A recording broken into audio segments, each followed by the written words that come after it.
কেউই থেমে থাকার পাত্র নন। কল্যাণ বন্দ্যোপাধ্যায়ের একটি মন্তব্য ঘিরে রাজ্যপাল সিবি আনন্দ বোস ও তৃণমূল সাংসদের বাকযুদ্ধ যেন সমান্তরাল রেখায় চলছে।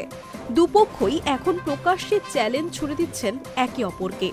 আইনি লড়াইয়ের হুঁশিয়ারিও আসছে দুদিক থেকেই।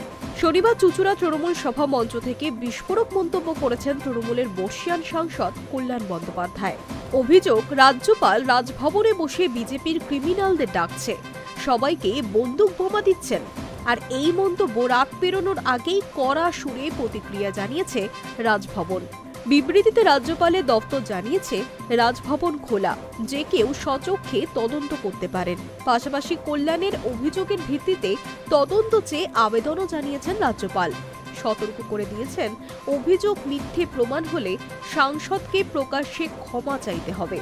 রবিবার নয়াদিল্লি তৃণমূল কার্যালয়ে সাংবাদিকদের মুখোমুখি হয়ে ফের তোপ দেখেছেন কল্যাণ বন্দ্যোপাধ্যায়। তবে ততক্ষণে রাজ্যপালও সাংবাদিকদের সামনে এক প্রকার আইনি যুদ্ধের বার্তা দিয়ে রেখেছেন।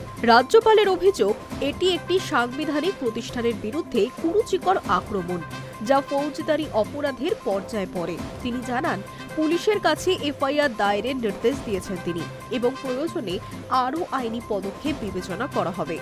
এমনকি পুলিশ যদি তদন্তে ঢিল দেয়, রাজ্যের সাংবিধানিক প্রধান হিসেবে ব্যবস্থা নেবেন বলেও মন্তব্য করেছেন তিনি।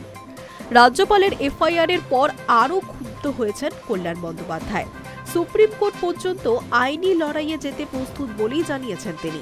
তার সাফ কথা, এক পক্ষ হতে পারে না, দুপক্ষই হতে হবে। প্রয়োজনে আমিও মামলা করব। তারপরই রাজ্যপালকে সরাসরি চ্যালেঞ্জ ছুড়ে দিয়েছেন তৃণমূল সাংসদ। বলেন, সাহস থাকলে একটা উন্মুক্ত মঞ্চ তৈরি করুন। একদিকে আপনি, আরেকদিকে আমি। সাংবাদিকদের সামনে প্রমাণ করে দেব আপনি কিভাবে সংবিধান লঙ্ঘন করেছেন। সাহস থাকলে এই প্রস্তাব গ্রহণ করুন। এমনকি অতীতের অভিযোগও টেনে এনেছেন তিনি। জানান, ওর বিরুদ্ধে তো মহিলারাও অভিযোগ করেছিলেন। ব্রাত্য বসুকে কিছু বলতে গেলে তাড়িয়ে দিয়েছিলেন। একদিনের বাকযুদ্ধ এখন রীতিমতো সাংবিধানিক টানাপোড়েনের রূপ নিয়েছে।